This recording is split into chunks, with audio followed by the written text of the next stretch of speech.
Hey, gun people. Gun people. All right.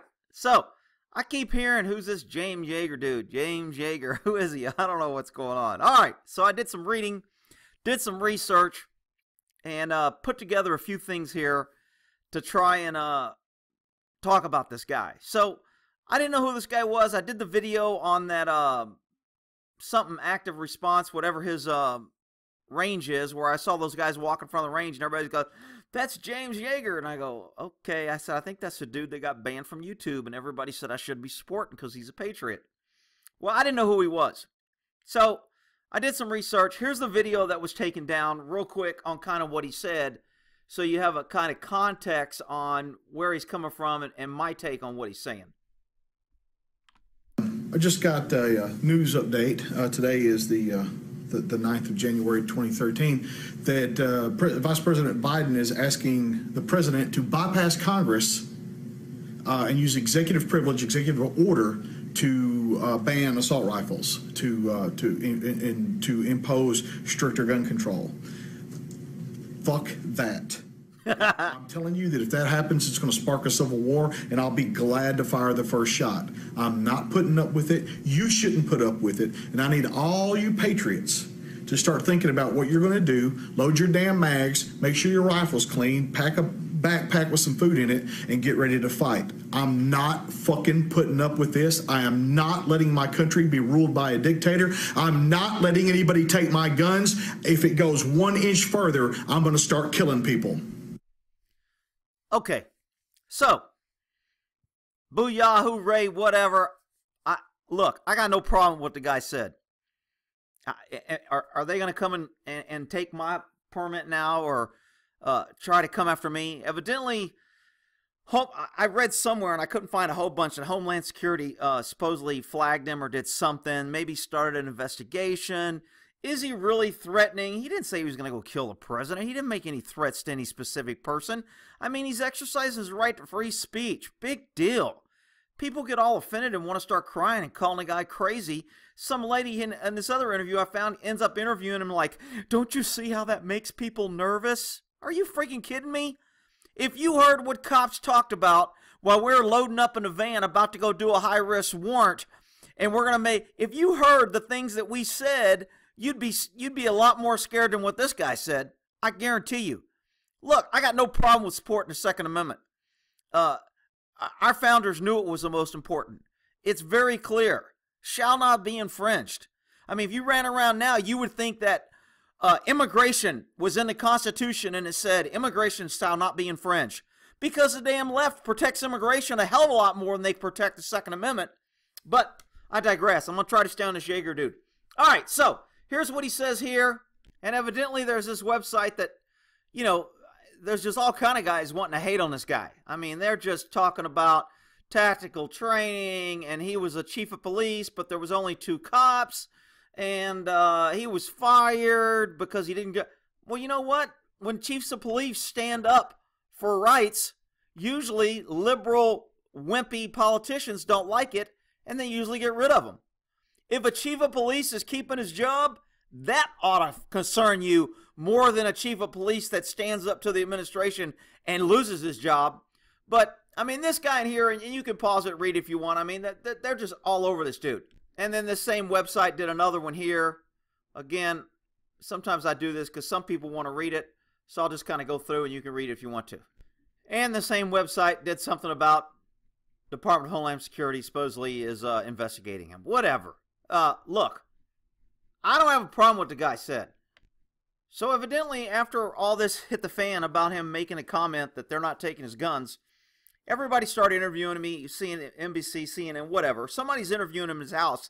And here's just a couple short outtakes out of this video on what he said during this interview.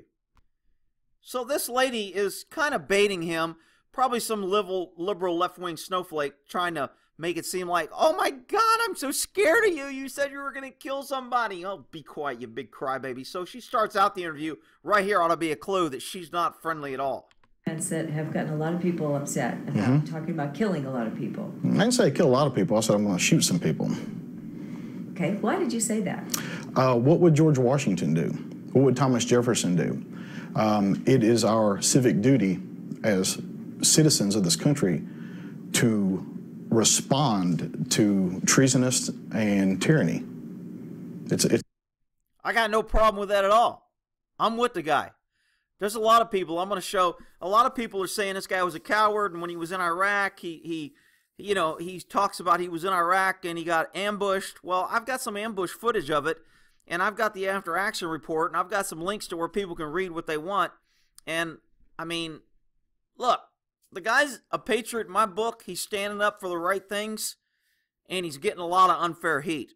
And I'll get more into his Iraq thing here in a second. Is not that indifferent. The things that were going on during that time are not that different than what's going on right now.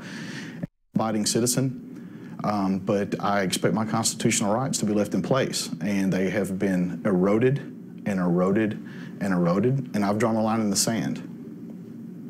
The line that you've drawn makes some people pretty nervous. Good. It's time. It's time for people to be nervous. I love it. I'm right with this guy. Yo, brother, you got a place in Texas if you have to work your way down here or retreat back. Hook me up, man. You've always got protection and cover here if you could get here or you end up here. I got no problem with this guy. This interview goes on. I think he's toned down his words a little bit because of the outreach. I think he's being politically correct. I'm being more politically correct in my videos because they've already shut down my channel. And with the intrusion of government, you need to be careful, because if they find a way to attack a patriot, they will. I mean, you can go out there with your Muslim flag or your ISIS or Antifa and pretty much burn down a town, and you'll be protected. But if you say one wrong word as a patriot, man, they'll be all over you like white on rice. I don't know if I can say that anymore. Is that racist? White? You know, somebody be complaining. Why is he picking on white? Why is he white? Why couldn't it be black on rice? Shut up, you big dummies. Okay, so evidently James was in Iraq and he did a mission. And this is the after action report. And there are people saying that he was a coward and that he did some things wrong. And I'm going to have a link to this entire report. If you want to read it, I'll scan through it real quick here.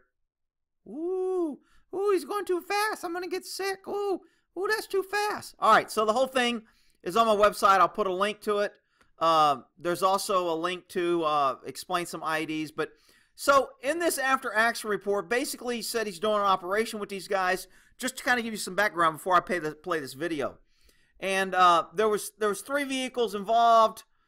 They went through their orders. This is after action, so he's just getting some background here. So Yeager was the driver of the lead car, and you'll see this lead car, and the video is about 45 minutes long. I'm only going to play about maybe 30 seconds of it. So these are the people. A lot of people died. Half the team died. Half of the people died in a very short time. And people are calling James Yeager a coward because he ran in this video. So let's take a look at this. Okay, so let's be clear. I've never met James. I ain't never been to his class. Hell, I didn't even watch any of his videos except the ones that I just showed you. So the only thing I know is from what I read a lot of comments. I've been kind of researching this for about the last 4 to 6 hours. Just kind of jumping around, people saying this, read this. I had to track down the document. The report wouldn't open and everything, and I had to upload it to the site so it'd be here for the video. So I've been messing around with this for 6 hours or so. And look, I'm on Team Yeager here. Okay, full disclosure, I don't have a problem with the guy. Could he have done better or done things different in this incident? Maybe. If and buts and coconuts. I wasn't there. I didn't see my buddy's head blown off. I wasn't, wiping blood out of my eye and knocking brain matter around me. So I don't know the entire circumstances. All we know is a very short clip of this video and what the after action report says. So I'm going to try to give you enough information. I'm going to put some links. You can watch this full video. It's 43 minutes. It shows a lot of driving and just kind of the intensity of a normal convoy where you're transporting in a hostile area, where they're concerned. They do some good tactics. They stay not in a line or what we call a file formation. If you're in a squad, it's file one behind the other. They stay what I call as a column, and a column is one is left to right, but you're not parallel with each other. The first guy's in front of you, the second guy's behind you and to your left, third guy's behind you and to the right, etc. So I think they used pretty good tactics. I don't know who was in charge or if they were calling it, but from watching the entire 40-minute video, a lot of what they're driving, look, you're in a high-risk area. They called this, I think, IED Alley. This is a very dangerous road. I can't think of the name of it right now. It's in the report. Is it Isaac? Oh, crap. What is it? Anyway, this is a dangerous road in Iraq and Baghdad, and I'm telling you, they pulled like, I think, 6 or 16 IEDs a day off the street or whatever on their sweep. So this is a bad area. And the fact that he's out there doing this, I don't know if he's in the military. People say he wasn't. He isn't a vet. He just served this. Look, he's got some tactical skills. To me, he's a meat eater. He's a Second Amendment guy. He's a patriot. I want him in my foxhole. I want him on my side if shit hits the fan, and I would be on his side if shit hits the fan. So I can be wrong. People will be unsubscribing now. I can't believe you like this guy. I'm like, well, whatever, people. Look, I'm just giving you my opinion. I'm one guy. Take it or leave it. Let's take a look at this video on what happened. I'll set it up. Yeager's in this car. The other team's in this car. We're looking at the video from the third car. This has been going on for 30 minutes now. They're 30 minutes into their trip, and there's a road blockage up here. So they stop short of the road blockage. They're looking around. They're like, what the hell do we do? You know, this isn't good. We don't want to drive into this because it's too slow. It feels like a trap or a choke point. We're not going to do it. And they don't say, the guy talking is British, so I'm kind of ad-libbing. Somebody's going to come here and go, that's not what they said. I'm just kind of giving you the down and dirty. Relax. So they're sitting here trying to make a decision tactically on what they should do. Should they drive through or should they leave? My only criticism of this area is they seem to be stagnant a very long time. And the guy who did the report said the same thing, but these guys were parked here a long time trying to decide what to do. Is that on the leader's back? Was there intel? Was there communication problems? Whatever it is, if I'm in a hostile area and I'm in a car on a roadway that's easy to be sniped, I don't want to be in one spot too long. I'm safer when I'm moving. A moving target is harder to hit. So my only thing is they sat here for quite a long time trying to figure out their move. And when they get ambushed here, when I start this, you'll notice it's exactly when he says, let's turn around. So I'm thinking the ambushers were watching them when they saw backup lights, brake lights, or cars starting to move. They're like, they're about to leave. We better hit them now. And I think that's why they got hit. So the keyboard warriors that are coming here in the comments and everybody saying how bad they did and what they did wrong and everything, look, they probably would have got hit anyway whether they stopped for 1 minute or 5 minutes. But I think they did stop a little long here. So let's take a look at the video. All right. So they were about to turn around and fire started. And these guys got opened up with armor-piercing automatic weapons from a distance of about 400 to 600 meters away. So these guys are getting good, accurate hits on this car. I also forgot to say that Yeager's BMW, what they call low-profile vehicle, did not have armor, and one of the other cars did have heavy armor, but it didn't matter. They had armor-piercing bullets. They blew up the transmission. They disabled the cars, and they messed up a lot of people quick.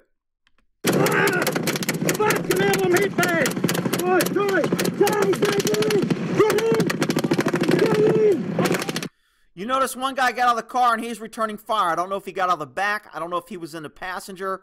Yeager was the driver.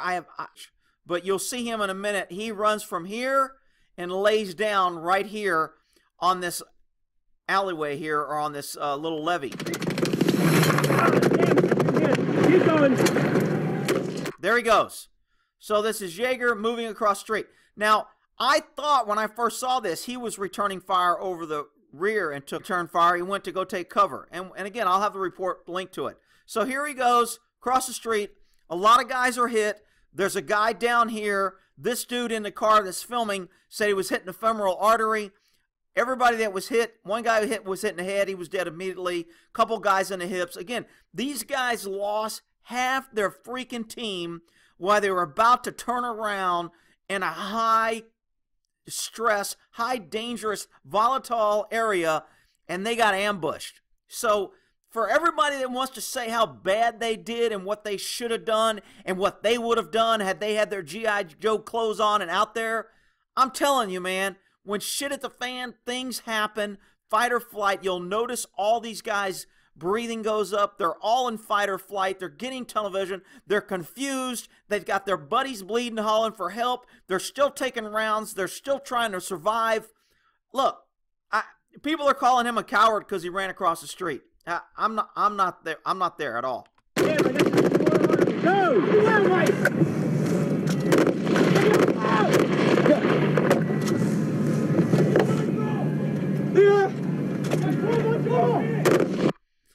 So they still got rounds coming in. You got man down. Notice people are running this way. So you would think that the fire is coming from this way. Again, from the report, I can't tell if there was multiple attacks. If there was one vehicle here, I thought later it said one person in the back showed up and was engaged with fire, and they killed a couple people behind them. So I don't know if they had multiple vehicles or not, but everyone seems to be running this way. So, you know, if this is north is up, and I'm not saying it is in this, just for this video, if north is up, they keep running west. So I'm thinking the fire is coming from the east or from the south. You see Yeager right here laying down. He's on a hill. He ran from this vehicle. Come in for more, buddy. Hey. Hold on. Hey. Hold on. You see this car trying to move. In the after action report, it says he tried to remove because in most ambushes, you're taught to get out of the kill zone. Keep moving, obviously. If you're in an ambush zone, normally if it's close in, you want to fight your way through it. Otherwise, you're going to die. You got to return fire. You got to fight your way through the ambush.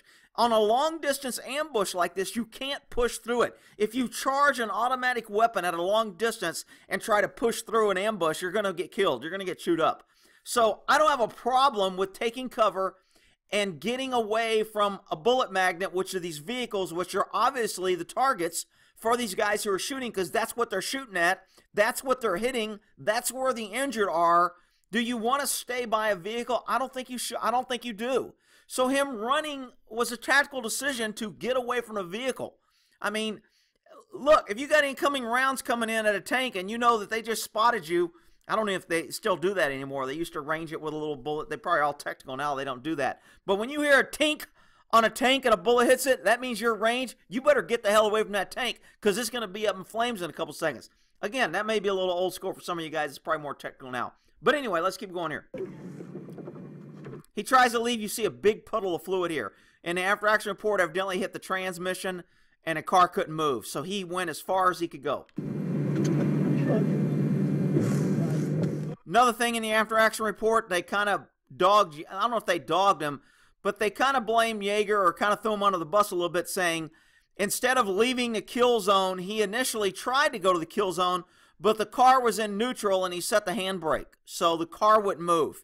They didn't say whether the car was able to move or whether the damage would have been removed. They just kind of said that he had the car in neutral and the brake was set. And I don't know if he did that because he was backing up, because when the rounds hit, it could have, glass was shattering. He was trying to get to drive and it went to neutral. You'll notice this guy, the car that's filming, the windshield wipers are on, and it's not raining, and nobody turned the windshield wipers on. The windshield wipers got knocked on in the oh shit factor when rounds started flying. So, I mean, if they wanted to, somebody go, who's the dummy that turned on the windshield wipers? Who cares if you can see? That's not the way it happens for all you keyboard warriors.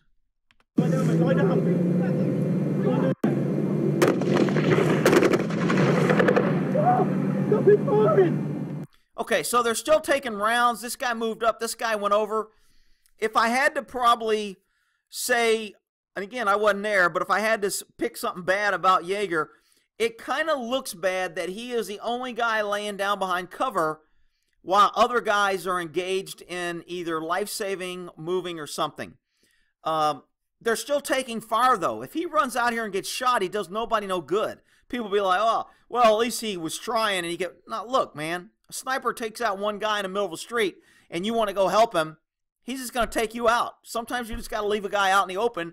It's the best thing. Even if you go to help him, you probably draw more fire. You may get him shot again. If everybody would abandon the cars, maybe they would have stopped shooting at the cars. If everybody got away from the cars and went to where he went, they would have probably been shooting at these guys instead of still shooting at the cars where the injured are at. Again, if and buts and coconuts. It's very easy to say how everybody was right and wrong here, but look, the fact that these guys are out here in the fight gives them props in my book, and as far as I'm concerned, he's kind of been in the shit. He knows what's going to happen. He's better prepared than everyone out there with all the training in the world that's never seen any type of fight or flight or bullets fire. But again,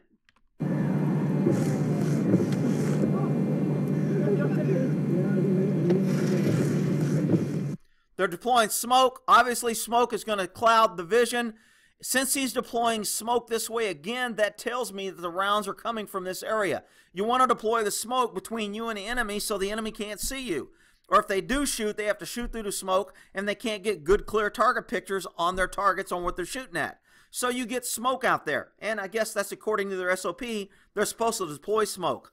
Did they wait too long? Should they have deployed smoke earlier? Should the first guy out of the vehicle have thrown smoke? Shouldn't they, would have, could have, would didn't? Hey, shit's hitting the fan. I mean, you know, you got to be careful when you start telling everybody how bad they were and wrong, start calling people cowards. He was there. He was engaged. Hey, shit happens. Oh, come on! Come on!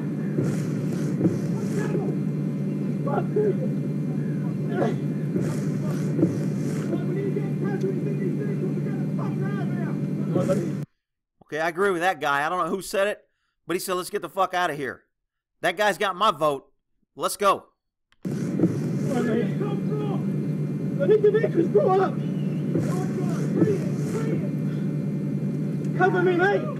Okay, not dogging these guys or saying they're wrong, but just from a tactical point, if you can evaluate kind of things that could have been done, at this point when there's a lull in the fire, somebody should have been able to identify the enemy by this time, and maybe having a couple guys laying down some suppressor fire and making sure that those people are either running, hiding from buckets, or really left would probably be good.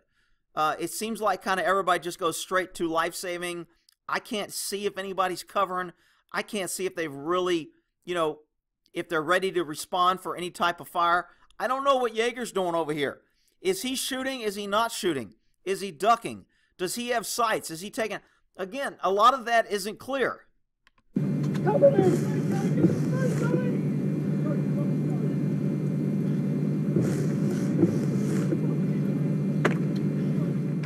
Another smoke.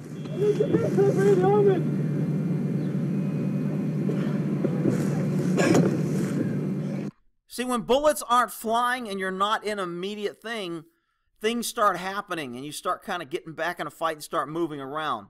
Again, I'm not sure what Yeager's doing over here. I don't know if he's ever done a video of this to explain what was going on, why he did what he did, who did that, who went down, who fired, etc. If I was him, that's what I'd be doing. I'd have a good detailed video on what I did and why I did it.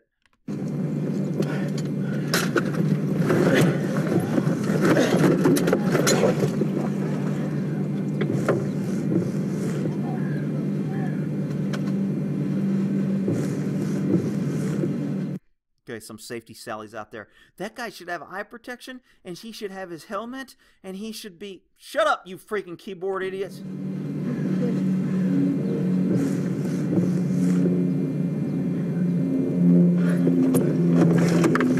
Come on. Come on, mate. Come on.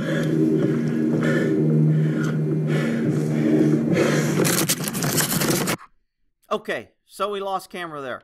I'll go back. Again, is Yeager providing fire? Is he ready? Has he fired his gun? This little thing right here kind of really obscures on kind of what he's doing over here.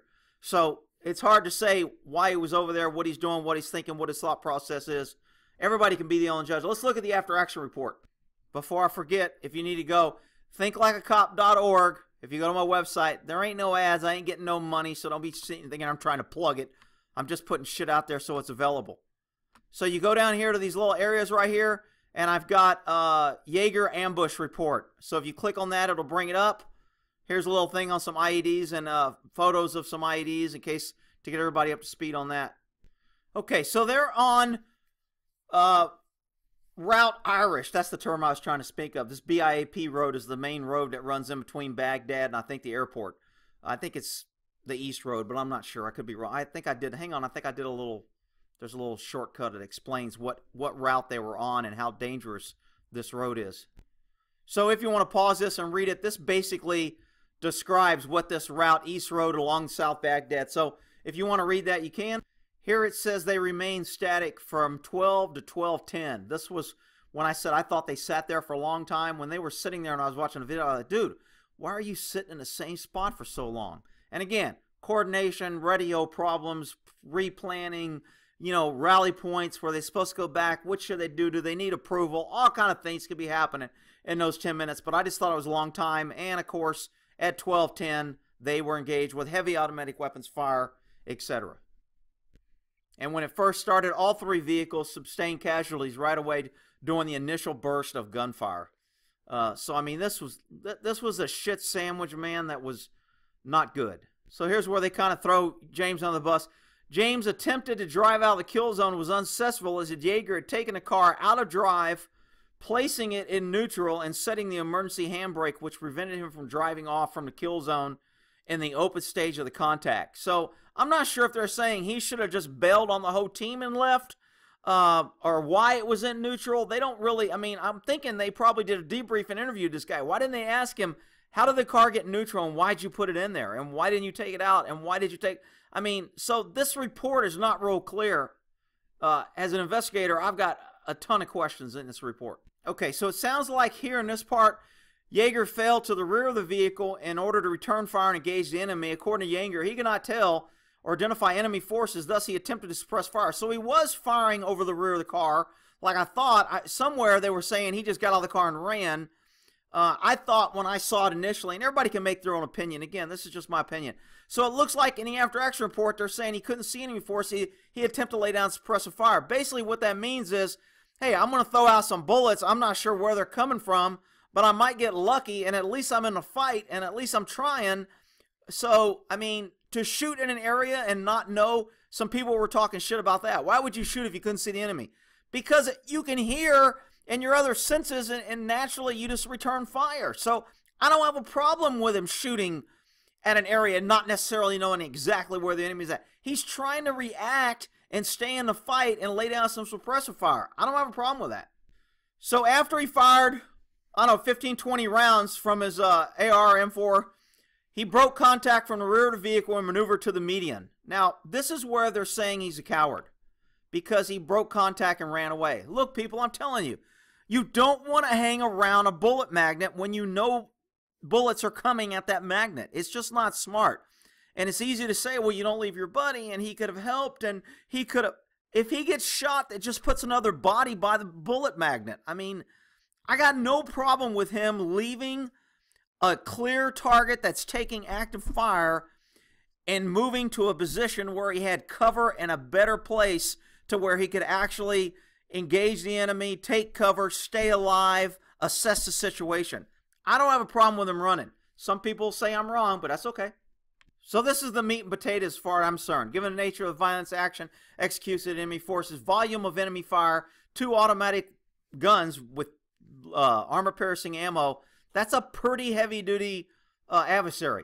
The team responded under the circumstances, blah, blah, blah. Respectfully, the team should not have remained static for so long. So in this, to me, when you're reading this, this is kind of diming them out, saying, you know what, you sat, this is where they pick you apart and you get money on quarterback. They're saying the team should have moved. Why did you stay so long? I agree, but I don't know why they didn't move and what was going on. It's understandable the team tried to create depth, okay. Let's see. During a debriefing, team acknowledged the fact that they were static in one location for too long. Yeah, sure, it's easy to look back because you got hit. They stopped a couple other places before and didn't get hits, so it didn't matter. I've said that time and time again. The outcome of an incident will always determine whether you're a hero or you were a dummy. You can read all this. I don't have a problem with Yeager. Here's a little debrief on kind of like what he thinks they should have done wrong. Again, look, things happen, fog of war, shit is the fan, things get fuzzy. You react and do the best you can. You try to live to fight another day. He did. Some guys were, the people that died were pretty much dead when the attack happened. I don't think anybody was killed because he left the car and ran over to a position of cover. I don't get that they're calling them cowards. They've got websites about them. I think that's BS. If you want to read the full report, again, ambush report here on thinklikeacop.org. IEDs explained. There's my DD-214. I added that because people were like, you aren't really in the military. Shut up, you big pansies. All right, we'll end that there. I don't have a problem with him. I think it's BS that they shut him down. I think it's BS that they're investigating him for his statements. I agree with what he said. What, you're gonna investigate me now because I agree with what he said? If I like his comment, am I going to get investigated because I hit the like button? If I make a positive comment, am I going to get investigated, put on a list? I don't care. I'm already on so many damn lists. Who cares? Good grief. You can't speak out against your government without the government trying to silence you and come after you. That's a problem, people. That's the definition of tyranny. I mean, come on. People need to wake up. I'm a Second Amendment guy. I'm a Constitution guy. I'm a Patriot guy. I think we lost our country. Our federal government's out of control. We need to do something. And keep voting for the same idiots is not going to fix a damn thing. All right, we'll end that there.